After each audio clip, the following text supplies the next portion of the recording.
Hello and welcome to the France 24 interview. Our guest is Graham Allison, who is the director of the Belfer Center for Science and International Affairs at Harvard University. He's also former Assistant Secretary of Defense under Bill Clinton, and he is the author of an inside account of how Barack Obama took the decision to send U.S. Special Forces inside Pakistan to kill Osama bin Laden exactly 1 year ago. The piece was published in Time magazine and it's drawn from over 100 hours of interviews with top officials. It's a fascinating read, eerily reminiscent of the one Graham Allison penned 4 decades ago to describe how John Kennedy dealt with the Cuban Missile Crisis. Graham Allison joined us via satellite from Washington, D.C. Welcome to the France 24 interview. Thank you very much for having me. So when Barack Obama is elected and takes a seat in the White House in early 2009, he tells the CIA Director Leon Panetta that killing or capturing Osama bin Laden is the top priority. However, the trail had gone cold since late 2001 in the mountains of Afghanistan, but then suddenly things changed in August of 2010. Well, it's a fascinating story with many twists and turns, and around almost every corner is another surprise. But when Obama became president here January of 2009 and got a report that the trail was essentially cold, as the director of CIA for President Bush, Mike Hayden, has said it was stone cold, he was surprised. And one of his first order to his new director of CIA was, let's find bin Laden. So over the next 15 months, a more intensified effort went on across the whole U.S. intelligence community and with other intelligence communities with whom the U.S. cooperates, including the French intelligence community, to search every clue and to then re-examine the pieces of evidence that had been assembled previously. So by August of 2010, so this is now a year and a half into President Obama's term, Panetta went back to the White House to say, we found this compound in Abbottabad, about 35 miles from Islamabad, where as I said, it smacks of a Al-Qaeda place, and we think Osama bin Laden may be there. And what happens then? Obviously, Obama gets this information, and there are many surveillance methods that are put into place. You describe some of them, for example, using mini drones that look like a bird, or trying to analyze the sewage near the compound. And we even had information that a doctor tried to get DNA samples from the bin Laden family by going through a vaccination campaign. So all U.S. efforts were put on the line there. Yes, I think Obama said to Panetta, do everything possible to clarify the situation, but make sure you don't trip the wire that leads bin Laden to discover that you've found his hideout and that he, escapes. So there's a tension always in trying to collect more information, whether in a police operation or in an intelligence operation, between getting additional information that helps clarify the facts, but also risking the possibility that you get discovered in the course of this. So the CIA was very imaginative, and the rest of the U.S. intelligence community, in trying to take every angle, but at the same time being cautious about possible probes that would reveal the fact that they thought they had a lead on the guy. By December, so this is now 5 months later, Panetta is able to go back in December of 2010 and say to Obama, we think that there's a reasonable prospect, a strong evidence for thinking that the man in this compound, who's certainly tall and who walks around the courtyard, so the CIA called him the pacer, whom they had been watching in various methods, we think that this may be our man. What instruments did they use that you can speak of to seemingly identify him at this time? I mean, what was the difference? Well, they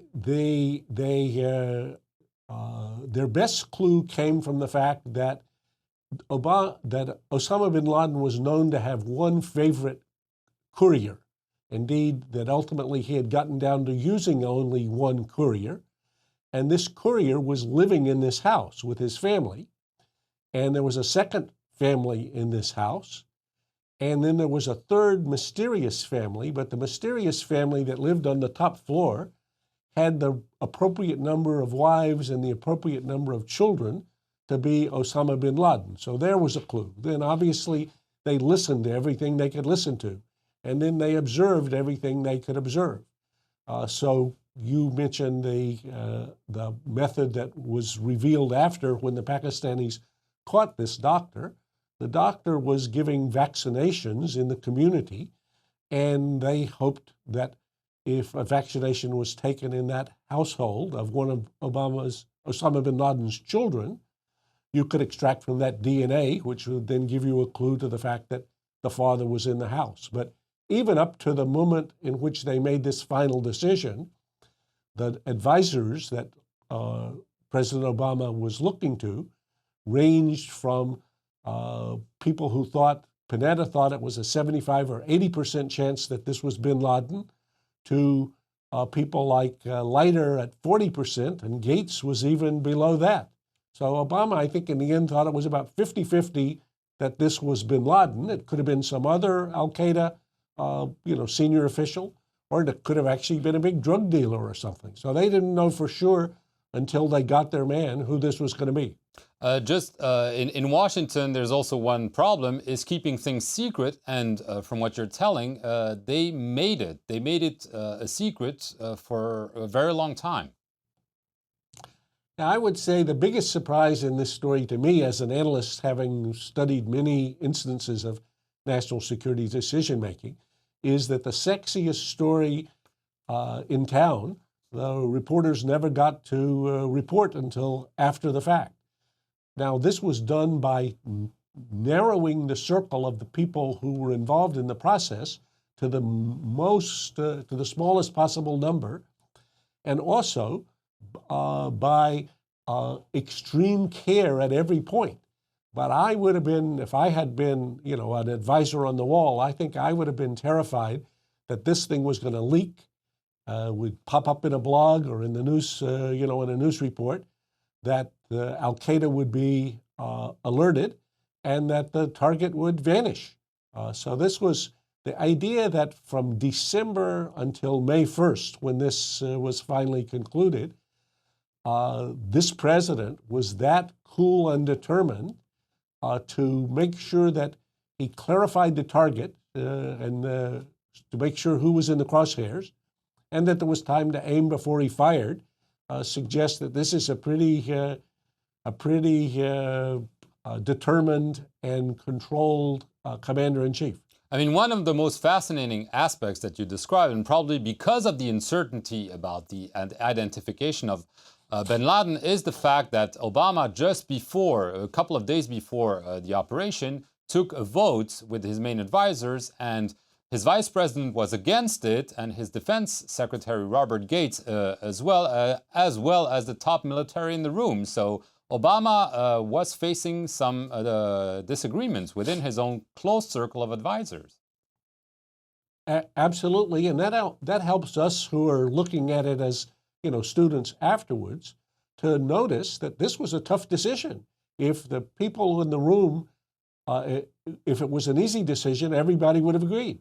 So the fact that the most experienced member of the group in national security affairs, Bob Gates, who had been Secretary of Defense for President Bush as well as for President Obama, but who had actually been the junior intelligence officer in the back of the room, in the Situation Room, in 1980, when President Carter ordered helicopters to try to rescue the hostages in Iran, was nervous. He thought that the helicopter might crash. Actually, one did, that the folks might be captured. So he thought the risk was too great. And in the case of Biden, he thought they didn't have enough information yet. Also, the choice of the sending forces. I mean, you could have bombed the place, was probably also the riskier one. I mean, maybe there are more rewards, but there were lots of risks involved.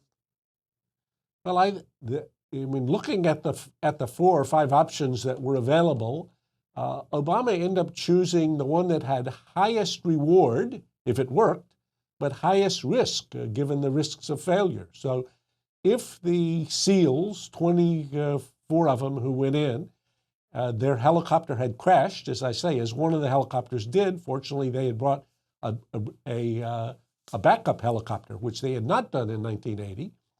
And if these SEALs had been captured, you could have had some hostages.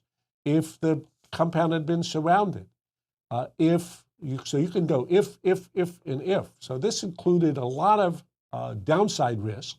On the upside, if the SEALs went in, they would be sure who it is that they captured or killed. So they took the body with them, and that was extracted from DNA, so there was no question this was Osama bin Laden.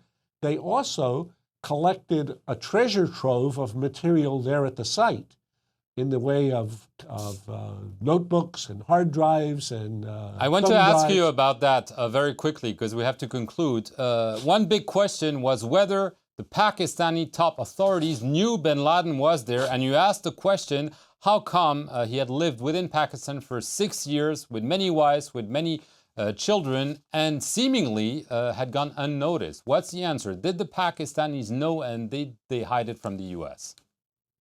Well, you put the question just right, and I would say on the basis of what I know today and what the intelligence community has learned from all this material they seized in the raid, there's no evidence, not a shred of evidence, that any of the leadership of the military or intelligence community in Pakistan knew about this, which is an almost inconceivable idea. So I would say if it is the case, I'm still not for certain, but if it is the case that Kayani and his associates did not know about it, that would leave me even more disturbed than if they had been complicit. I want to thank you for being a host on the France 24 interview. Stay tuned here for more news.